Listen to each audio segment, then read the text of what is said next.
The grand hall of the Valoran Palace was unlike anything Tom had seen before. The roof stretched high above him, made from plates of silver glass that caught the light of the twin suns. Tall crystal pillars lined the sides, and each one reflected the colors of the banners hanging from the ceiling.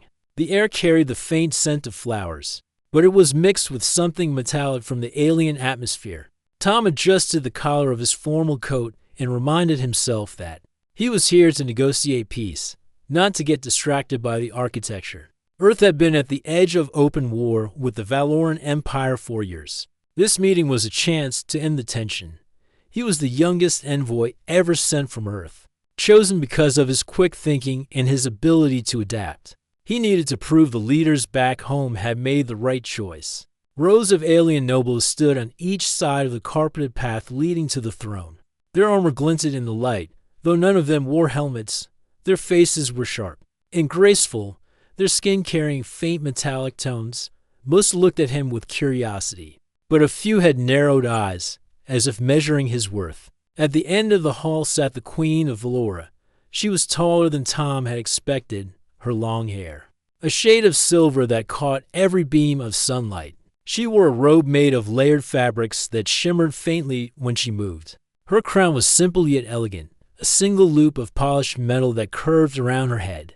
She studied him with a calm expression, though her eyes held a spark that made it impossible to guess her thoughts. An advisor stepped forward and announced Tom's arrival in a deep, carrying voice. Tom walked forward until he stood at the base of the throne steps. He had practiced the greeting many times, memorizing the formal Valoran phrases from the translator device. His goal was to say something respectful, something that would symbolize unity between their worlds. He took a slow breath and spoke in the Valoran tongue. I come from Earth to extend my hand and join our paths forever. The translator device gave a faint chime, signaling that it had translated his words. The hall fell silent. Every noble's gaze turned sharply toward the queen. Tom waited for her to nod politely or give the ceremonial reply. Instead, the queen's eyes widened slightly, and then her lips curved into the smallest of smiles. I accept, she said in a voice that carried across the hall without effort. Tom blinked. Accept? That was not the scripted reply he had read in the briefing notes. A soft murmur rippled through the gathered nobles. Some were smiling in surprise. Others whispered to one another with looks of shock. The queen stood, her long robe flowing behind her as she descended the steps. She stopped in front of Tom, so close he could see the faint silver pattern in her eyes. By our law, a public offer of hand and path is a binding marriage proposal, she said. Her tone was calm, but there was a weight to the words, and I have accepted.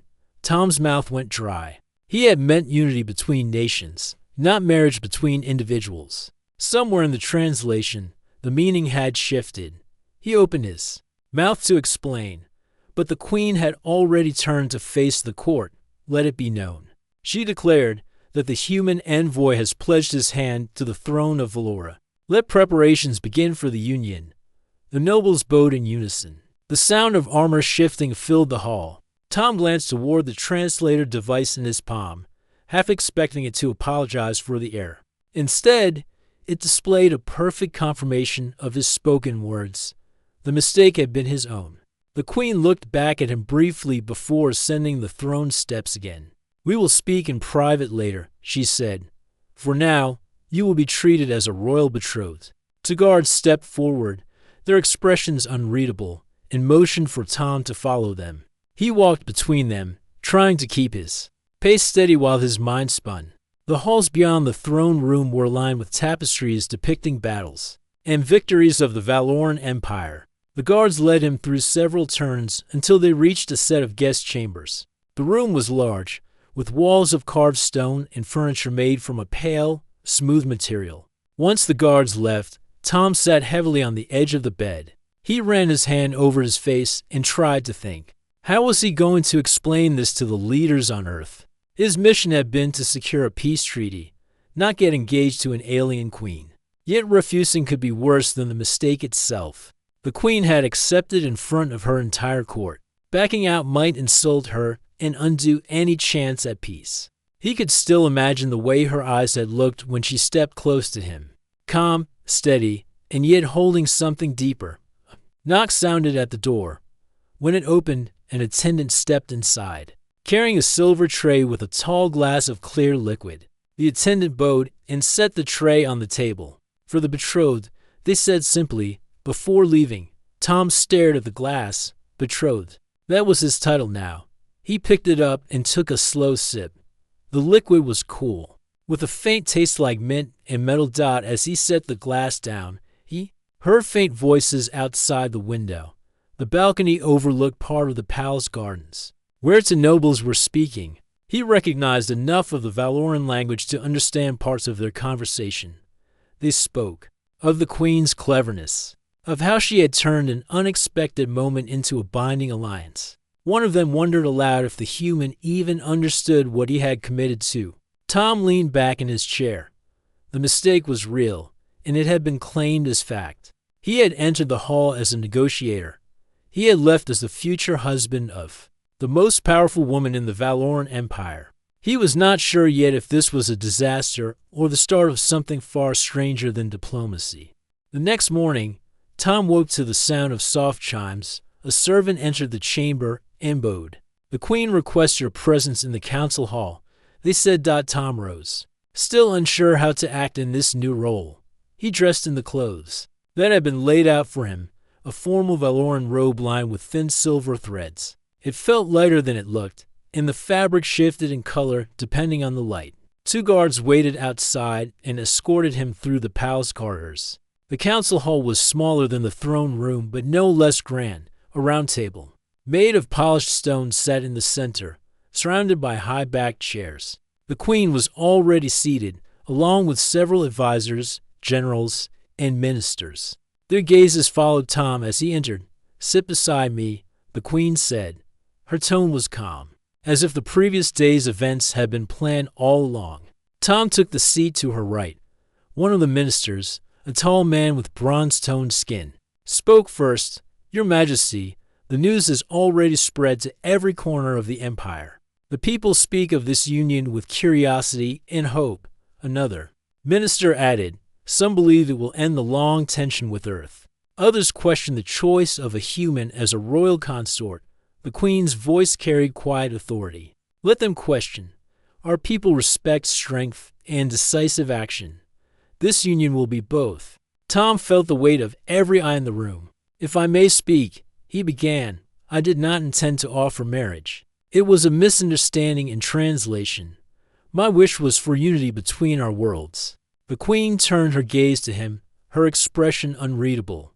And now you have both. Do you wish to dishonor the word you gave before my court? The question hung in the air. Tom knew what refusing would mean. A public insult to the queen and likely the collapse of any peace effort. Slowly, he shook his head. No, I will stand by my word. A faint smile touched her lips. Then we moved forward. The meeting shifted to practical matters. Messages had already been sent to Earth and to every Valoran province. Preparations for a public ceremony were underway. Tom listened as the council discussed routes for a joint procession through the capital, security measures, and symbolic gifts to be exchanged. By the time the meeting ended, Tom's thoughts were heavy. As he left the hall, a messenger approached with a slim tablet bearing the seal of the Earth Council. The message was short and urgent. Envoy Thomas, your last transmission has caused great confusion. The Council requests immediate clarification. Is this engagement genuine? Can it be reversed without risk to the treaty? Tom closed the tablet and let out a slow breath. He had no easy answer. That afternoon, the Queen invited him to walk through the palace gardens. The air was warm, filled with the scent of strange flowers. Trees with silver leaves swayed gently in the wind, and small bird-like creatures with crystal-colored wings darted from branch to branch. You seem troubled, she said as they walked along a stone path. I have just received a message from my leaders, Tom replied. They want to know if this can be undone. She stopped near a fountain shaped like a rising sun. Can it be undone? Yes, but if you end it now, the court will see it as a betrayal. Your people will be remembered as ones who break their word. I will be seen as a queen who could not hold her own betrothed, neither of us would benefit. Her voice was calm, but there was a firmness beneath it. Tom realized she had already thought through every angle. He studied her face. Why accept my mistake so quickly? You could have corrected me yesterday. The queen looked toward the fountain. Because sometimes the unexpected path is the one that leads to victory. My empire has been under pressure from rivals who see humans as weak and unworthy allies. By accepting your offer, I forced them to face the truth that our future may depend on those they underestimate. Tom could not decide if she was using him purely for politics, or if there was more to her choice. Still, he found himself respecting her decisiveness. As they continued walking, several citizens bowed as they passed. Word of the engagement had clearly spread beyond the palace. Some faces showed excitement, others uncertainty. That evening, Tom returned to his chambers to find a new message from Earth. This one carried a different tone. If there is no safe way to withdraw, you are authorized to continue under the guise of diplomacy. Secure the treaty by any means necessary. We will adjust our strategy accordingly. It was a strange relief. At least now both governments seemed committed to the same path. Later, during a private dinner, the Queen spoke of the official announcement to be made in 3 days. It will be broadcast across both worlds, she said. You will stand beside me and speak of your commitment to unity. Choose your words carefully. Tom nodded. He had learned the cost of a single misstep. After the meal, as he left the dining chamber, he overheard two guards speaking in low voices near the doorway. One said, "The human walks into the Queen's trap without seeing the whole web." The other replied, "Perhaps, or perhaps he will surprise us." Tom kept walking, but the words stayed with him, whether he was a willing partner or a pawn in a larger plan. The truth would reveal itself soon enough. That night, he stood at the balcony of his chambers, looking out over the city lights. The Valoran capital stretched for miles, towers of glass and metal rising into the sky. Somewhere out there, the people were already imagining what this union meant for their future. He wondered how many were hoping it would succeed, and how many were waiting for it to fail. 2 days before the public announcement, Tom found himself in a smaller, more private part of the palace. The Queen had invited him to the inner gardens, a place few outsiders were allowed to see. The gardens were unlike the grand outer ones. Here, the plants grew in natural patterns instead of neat rows. Flowers in deep blue and gold leaned over winding streams, and tall vines climbed the smooth stone walls. The air was warmer, filled with a faint humming from unseen insects.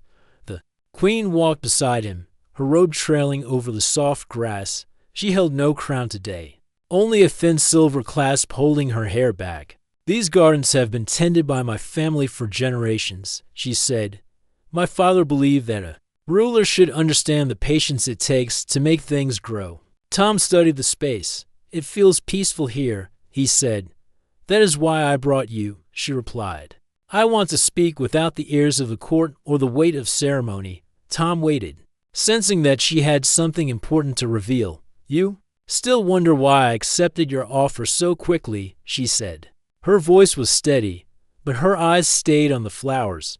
"The truth is, my empire is not as united as it appears. There are factions in the council who believe we should isolate ourselves, and others who wish to expand through conquest. Both see humans as a distraction. If I am to hold the empire together, I must show them that partnership with your people is not weakness, but strength." Tom nodded slowly.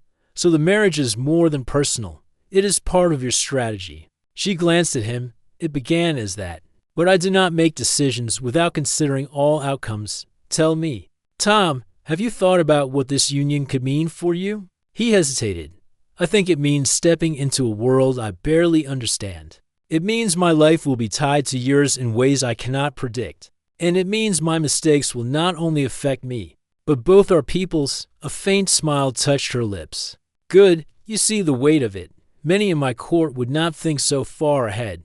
They walked on, passing a tree with golden fruit hanging low. The Queen reached up, picked one, and handed it to him. "Taste," she said. Tom took a bite. The fruit was sweet, but carried a sharp tang at the end. "It is different," he said. "Like this alliance," she replied. "Sweet at first, but with a strength that stays. They reached a small stone bench near the water's edge. She sat, motioning for him to join her. "There is something else you must know. The rival factions in my council will not sit quietly. They may try to challenge you directly before the wedding. If they believe you are unworthy, they will demand the union be broken." Tom frowned. "What kind of challenges? Tests of skill? Displays of courage? Perhaps even tasks meant to embarrass you before the people? If you fail, they will claim I acted without wisdom." Tom leaned forward slightly. "Then I will need to be ready. Tell me what I should expect." She studied him for a long moment. "You are a diplomat, not a warrior, but that may work in your favor. My people respect cleverness as much as strength. If you can show that you can adapt, they will respect you." As they spoke, a servant arrived carrying a folded cloth. The queen accepted it and revealed a ceremonial sash embroidered with the symbols of both Flora. "In Earth, you will wear this during the announcement," she said. "It is a sign of shared destiny. Guard it well." Tom took the sash carefully. The stitching was so fine he could barely see the threads. He wondered how many eyes would be watching him when he wore it. They returned to the palace together. Along the way, they passed through one of the training courtyards where several Valoran guards were practicing with long spears. The sound of their weapons striking the air echoed against the stone walls. One guard, noticing them, stopped and bowed. "Your Majesty," he said, "is this the human betrothed?" The queen inclined her head. "Yes." The guard's eyes narrowed slightly. "Then may he prove his worth." He tossed a wooden spear toward Tom. Tom caught it awkwardly. The weapon was longer and heavier than anything he had held before. The guard spun his own spear and stepped forward. "A friendly match," he said, though his stance was that of someone ready to test a challenger. Tom looked to the queen. She gave the smallest nod, as if telling him to try. The guard struck first, aiming for Tom's side. Tom stepped back quickly, barely avoiding the tip. He remembered a few self-defense moves from his training on Earth, and used the spear more like a staff, blocking rather than attacking. The guard pressed harder, but Tom stayed moving, never giving him an opening. After a few more exchanges, the queen raised her hand. "Enough," she said. The guard stepped back and bowed. "He moves well for one without our training," he admitted as they continued walking. The queen glanced at Tom. "You did not win, but you did not fall. That will be remembered." That night, Tom sat in his chambers, turning the events over. In his mind, the queen's motives were clearer now, but so were the dangers. He was beginning to understand that this was not simply about a wedding. It was about proving himself to an entire empire. He looked at the ceremonial sash folded neatly on the table. It was more than fabric. It was a promise, a challenge, and a symbol of the path ahead. Whatever came next, he knew he could not face it halfway. The queen had placed her trust in him, and whether by accident or fate, he was now part of her plan. The day after the garden meeting, Tom woke to the sound of heavy rain against the balcony glass. The sky over the Valoran capital was a deep gray, and flashes of light marked the far-off storms. Even so, the palace was alive with movement. Servants hurried through the halls, guards kept their patrols, and preparations for the upcoming announcement continued. When Tom stepped into the main hall, he noticed more eyes on him than usual. Some of the glances were curious, but others carried a quiet hostility. The queen's words about rival factions echoed in his mind. During breakfast, the queen joined him at a long table set near the great windows. "The council meets this afternoon," she said. "Some among them will test you, though not always directly. Be ready for words sharper than blades." Tom nodded. "I will be ready." The council chamber was a round room lit by a ring of hanging lamps. The 12 council members sat in a circle, their seats rising slightly higher than the queen's, as tradition placed her in the center. Tom stood beside her, wearing the ceremonial sash she had given him. One counselor, an older man with steel-colored eyes, spoke first. "Your Majesty, before we welcome this human into our royal family, we must be certain of his worth. A union with Earth will bind us for generations. Can he stand in the face of challenge?" Another counselor leaned forward. We propose a public test. Let the people see if this man can act with courage.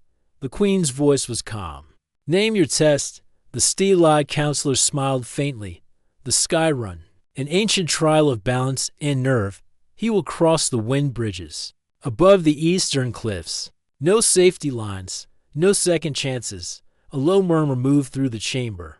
The sky run was clearly known to everyone except Tom. He kept his voice steady. If this is what the council requires, I will do it. That afternoon, Tom stood at the base of the eastern cliffs. The wind roared up from below, carrying the scent of salt and stone. The sky run consisted of 3 narrow bridges made from woven strands of an unyielding plant fiber. They swayed high above the crashing waves. The far side was marked by a tall arch carved into the rock. A crowd had gathered to watch. Their voices, rising like the wind. The queen stood apart from them, her eyes locked on Tom. A Valoran official stepped forward. You must cross each bridge in order. If you fall, you fail. If you stop for more than a count of 10, you fail. Begin when ready. Tom stepped onto the first bridge. The wind struck him hard, and the woven surface shifted under his feet. He kept his knees bent and his arms out for balance. Remembering an old training drill from his youth, step by step, he moved forward, halfway across. A sudden gust nearly pushed him over, but he shifted his weight and held firm. The first bridge ended, and he stepped onto solid ground. The crowd murmured again. The second bridge was longer, stretching far over the churning water. This time, the wind carried fine drops of rain, making the surface slick. Tom focused on each step, ignoring the height.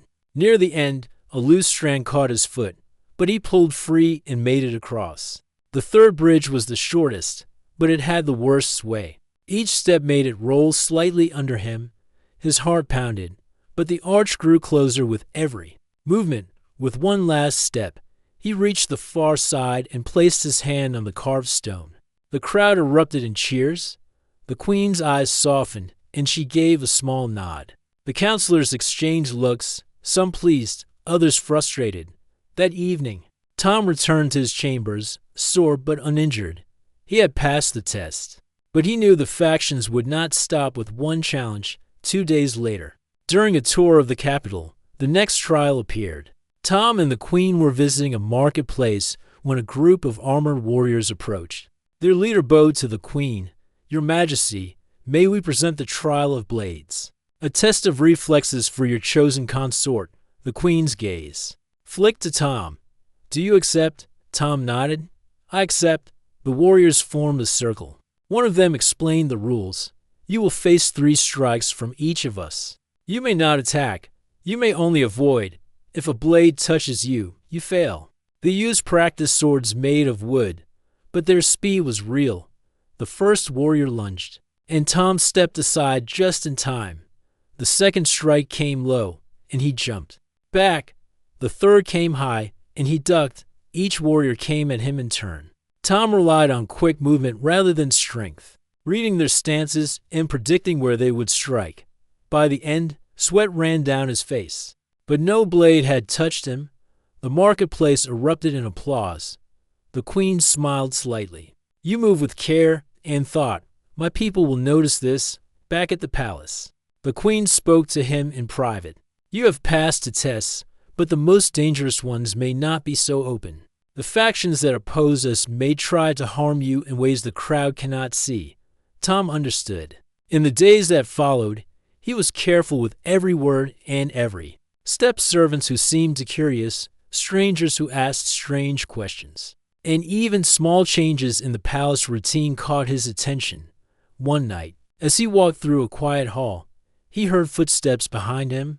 Turning, he saw a figure vanish into the shadows. When he followed, the corridor was empty, but a faint scratch mark was left on the wall. A symbol he did not know. It was clear that the challenges were not over. And if the queen's warning was right, the next one might come without any announcement at all.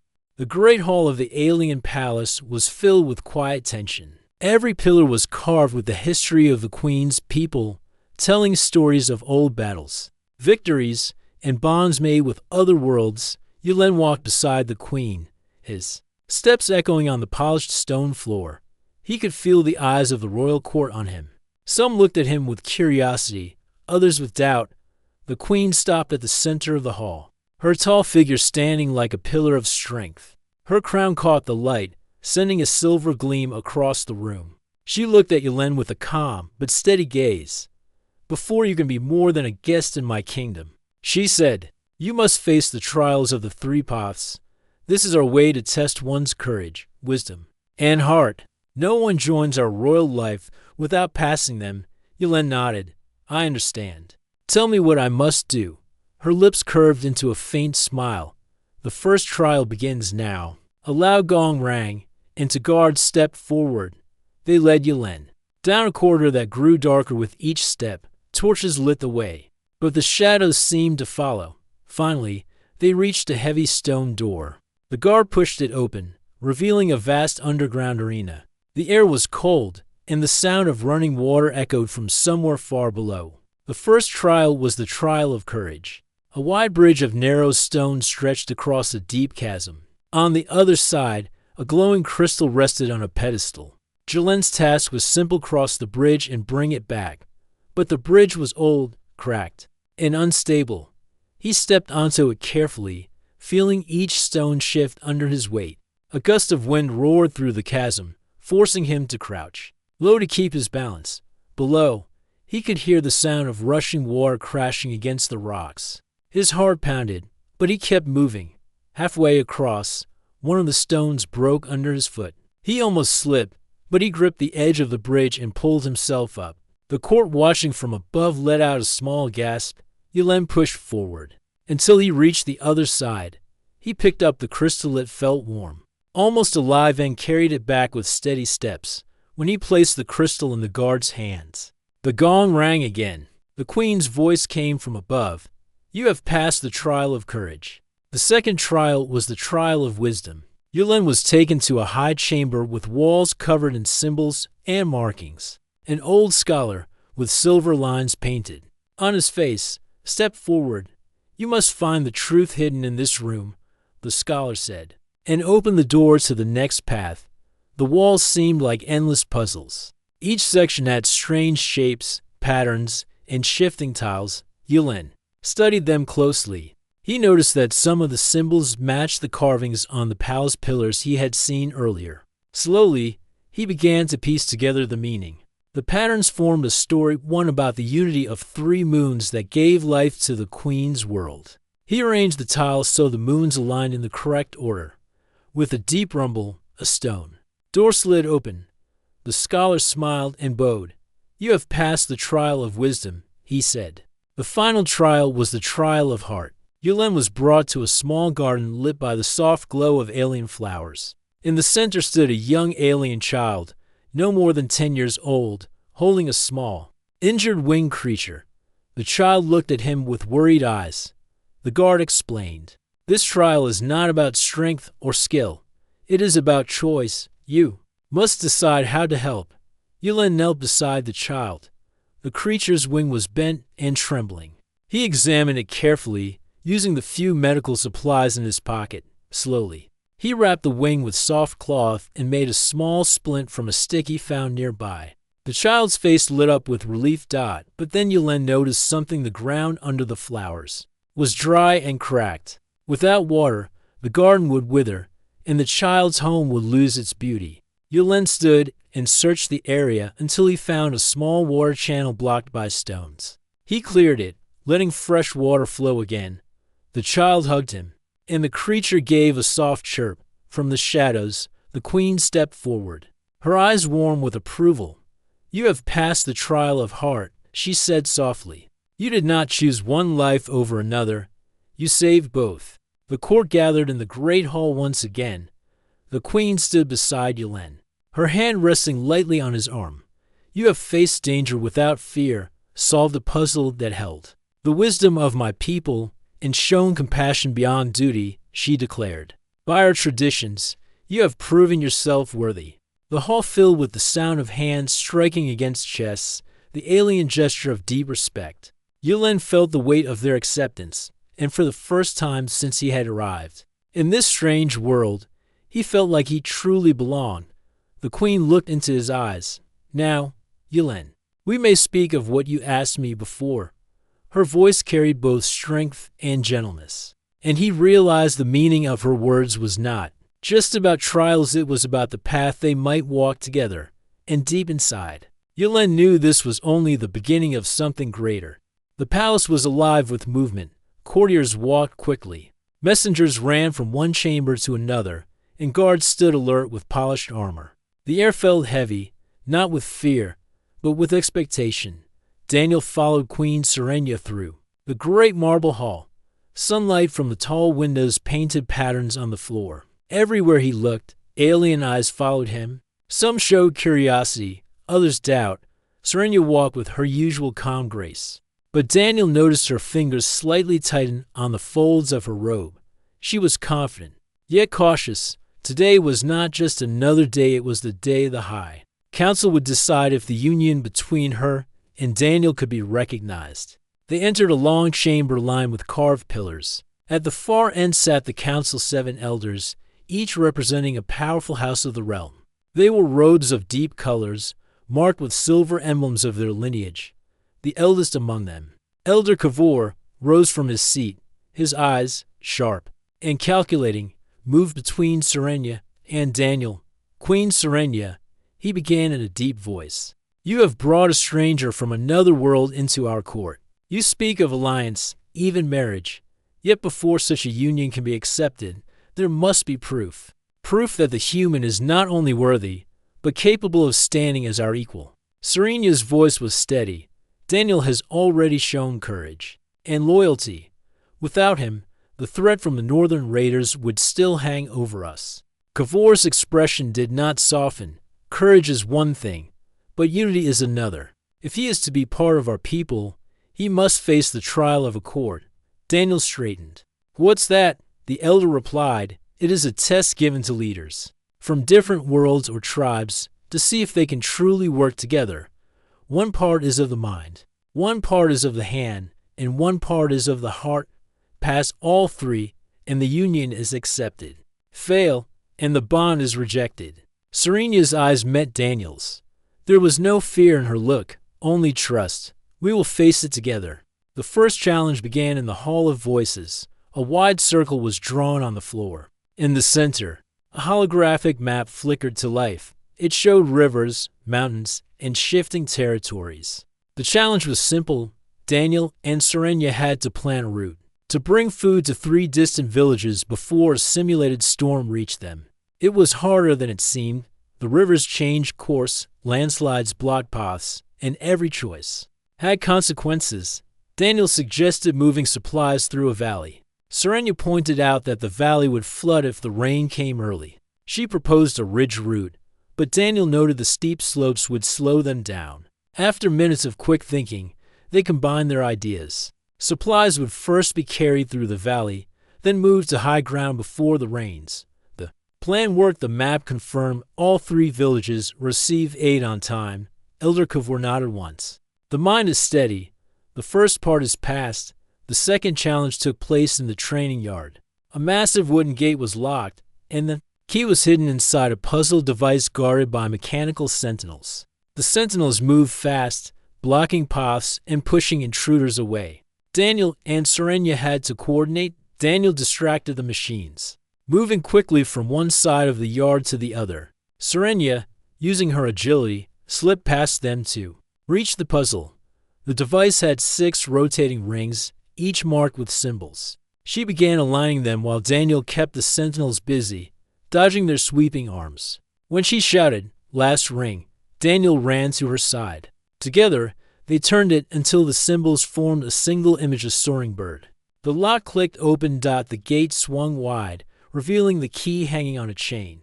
Daniel took it and handed it to the elders. "The hand works in harmony, Elder." Kavor said, "The second part is passed." The third challenge was the most difficult. It was held in the Garden of Echoes, a quiet place filled with flowers and still water. In the center stood a stone table with a single candle. "This," said Elder Kavor, "is the trial of the heart. each of you must speak a truth you have never told anyone here. If your truths show trust, the flame will grow. If they do not, it will die." Daniel looked at Serenia, then at the candle. He took a deep breath. "I came here thinking I would just survive, nothing more. But the truth is, I've found a reason to stay. That reason is you." The candle flickered, the flame growing slightly. Serenia's eyes softened. "My truth is this: I never believed my heart could belong to someone beyond my people. But Daniel, you have proven me wrong, and I do not wish to turn back." The candle's flame rose high, glowing steady and strong. The elders exchanged looks, some surprised, others smiling faintly. Elder Kavor finally spoke. "The heart speaks with honesty. The third part is past. The trial of accord is complete." The chamber filled with the sound of a ceremonial horn. The courtiers bowed, and Serenia reached for Daniel's hand. For the first time since the day began, the tension in the air lifted as they walked back through the hall. Serenia leaned close enough for only him to hear. "We have proven ourselves. But remember, this is just the beginning. A union is more than trials and tests. It is every day after." Daniel smiled. "Then I'm ready for every day after." And for the first time, he truly believed it. The great hall was filled with light from the towering windows, casting long golden beams across the polished floor. Tar-On stood in the center, his back straight and his eyes steady, though inside he felt the weight of everything that had happened. Across from him, Queen Sarava walked with slow steps, her long ceremonial robes trailing behind her like a river of silver. The entire court was watching in silence. Outside the palace, the city was celebrating. From the towers came the sound of horns and drums. The people were shouting his name and the queen's name together, as if the two were no longer separate in the minds of the kingdom. Inside, however, there was no noise, only the echo of each step they took toward one another. When they stopped, face to face, Sarava looked into his eyes with that same mix of strength and warmth that had startled him so many times before. She held in her hands a small golden band, carved with symbols older than the city itself. She lifted it and spoke clearly so all could hear. "Tar-On of Earth, you have stood where others fled. You have spoken where others stayed silent. You have given trust where none was offered in return. For this, and for what my heart knows, I accept the bond you have offered." Tar-On felt every eye in the room on him, but all he saw was her. He took the band from her hands and, with slow care, placed it on his own wrist, as their custom required. Then he gave her the silver band he had been carrying since the day he first entered her world. She let him place it gently on her arm. The court erupted in sound. Some cheered, some clapped in the slow, formal rhythm of their tradition, and some simply bowed their heads in deep respect. Yet beyond the ritual, there was something unspoken in the air. This was not only a joining of two people, it was the joining of two worlds. When the ceremony ended, they stepped out onto the high balcony together. Below, the city stretched out in every direction, the streets packed with thousands of people. Tar-On could see banners waving in the wind, painted in both the earth insignia and the royal crest of Sarava's house. The sight was so overwhelming that he had to take a slow breath to steady himself. Sarava leaned slightly closer to him so only he could hear her words. "Do you know what comes next?" He gave a small smile. "I have a feeling it will not be quiet." She allowed herself a rare laugh, soft but full of life. "No, but together we will face it." Later that evening, a smaller gathering took place in the Queen's private council chamber. Trusted advisors, commanders, and envoys from Earth sat around a long table. Maps of the region were spread out, showing the borders of the Queen's realm and the territories of other alien powers. An elder advisor spoke first. "With the Union complete, the alliance is now stronger than any seen in this age. But we must be ready. There will be those who will not welcome this change." Tar-On nodded. "I know. That is why we must make sure the first act of this alliance is not war, but peace. If we can show the worlds that this is not a threat, they might think twice before striking." Sarava placed her hand on the table, and if they do strike, he met her gaze without hesitation. Then they will learn what happens when Earth and your people stand together." Her eyes softened again, but she did not speak. The look between them was enough. As the meeting ended, they stood side by side, looking out through the tall windows at the stars above. For the first time since his arrival, Tar-On felt not like a visitor, but like someone who truly belonged. The Queen broke the silence. "When I first heard your offer, I thought it was impossible. But you made me see it was not just possible, it was necessary." He glanced at her with a quiet smile. "And when I made that offer, I thought you would laugh. I'm glad you didn't." The Queen's voice was steady, but there was warmth in it. "I did not laugh because I saw truth in your eyes. And now, Tar-On, I see something more. I see a future worth fighting for." He looked once more at the stars, thinking about how far he had come, not just across space, but in his own heart. The night was calm, but he knew the road ahead would not always be. Still, with her by his side, he felt ready. In the streets far below, the celebrations went on, their voices carrying up toward the palace like the sound of the ocean. And in that moment, Tar-On understood something simple yet powerful. Sometimes the most unexpected journey can lead to the place you were always meant to be. The Queen stepped closer, and without another word, they stood together, two worlds bound, not by conquest, but by choice. And for both of them, that was the beginning of something far greater than they could have imagined.